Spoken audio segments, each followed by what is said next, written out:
Hi friends, பார்த்தீங்கன்னா இன்றைக்கி நான் பட்டாணி உருளைக்கிழங்கு போட்டு ஒரு குழம்பு செய்ய போகிறேங்க. இது பார்த்தீங்கன்னா டிஃபனுக்கும் சாப்பாடுக்கும் நல்லா மேட்சிங் ஆகுங்க. இது பாருங்கள், நைட்டே ஊற வச்சு நான் 3 விசில் விட்டுருக்குறேன். நல்லா மேஷ் பண்ணுறதுக்கு வருது பாருங்கள். அடுத்து உருளைக்கிழங்கு இந்த அளவுக்கு பீசஸாக கட் பண்ணியிருக்கிறேன். இதுக்கு பார்த்திங்கன்னா வெறும் மிளகாய்த்தூள் எடுத்துருக்கிறேன். அதுக்கப்புறம் கல்லுப்பு, மஞ்சத்தூள், கசகசா ஒரு அரை டீஸ்பூன் அளவுக்கு சுடுதண்ணியில் ஊற வச்சுருக்கிறேன். இஞ்சி பூண்டு பேஸ்ட் ஒரு அரை டீஸ்பூன், அதுக்கப்புறம் சோம்பு, ஏலக்காய், கிராம்பு, பட்டை, அதுக்கப்புறம் கல்பாசி இதெல்லாம் நம்ம வதக்கி அரைக்க போகிறோம். மராட்டி மொக்கு, அன்னாச்சிப்பூ, பிரிஞ்சி எல்லாம் நாம் தாளிக்க போகிறோம். அதுக்கப்புறம் தக்காளி நல்லா பழுத்ததாக 3 தக்காளி எடுத்துருக்கிறேன். அதில் 2-3 பீசஸ் நான் தனியாக தாளிக்க வச்சுருக்கிறேன். புதினா, முந்திரி வதக்கி அரைக்கிறதுக்கு, கொத்தமல்லி, பெரிய வெங்காயம் 3, தேங்காய் சும்மா பேருக்கு தான் எடுக்கணுங்க. கொஞ்சமாக நிறைய போட்டிங்கன்னா குருமா டைப் ஆகிடும்.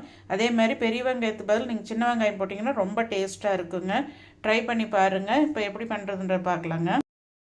பார்த்திங்கன்னா எல்லாமே போட்டு நான் வதக்கிட்டேன். நான் சின்ன வெங்காயம் தான் போட்டிருக்கிறேங்க. அதுக்கடுத்து பார்த்திங்கன்னா இது நெய்யில் வதக்கியிருக்கிறேன். உருளைக்கிழங்கு வேகிறதுக்கு டைம் எடுக்குன்றதுனால ஒரே ஒரு விசில் விடுறதுக்கோசரம் நான் குக்கரில் வச்சுருக்கிறேங்க. நாம் நெய்யில் எல்லாம் இந்த பிரிஞ்சி எல்லாம் வதக்கி விட்டு அரைச்ச விழுதை போட்டாச்சுங்க. இப்போ தண்ணி விட்டுட்டு இது ஓரளவு கொதித்ததுக்கப்புறம் உருளைக்கிழங்கும் இந்த பட்டாணியும் போட்டுடலாங்க. உப்பு காரமெல்லாம் சரி பார்த்துக்கோங்க.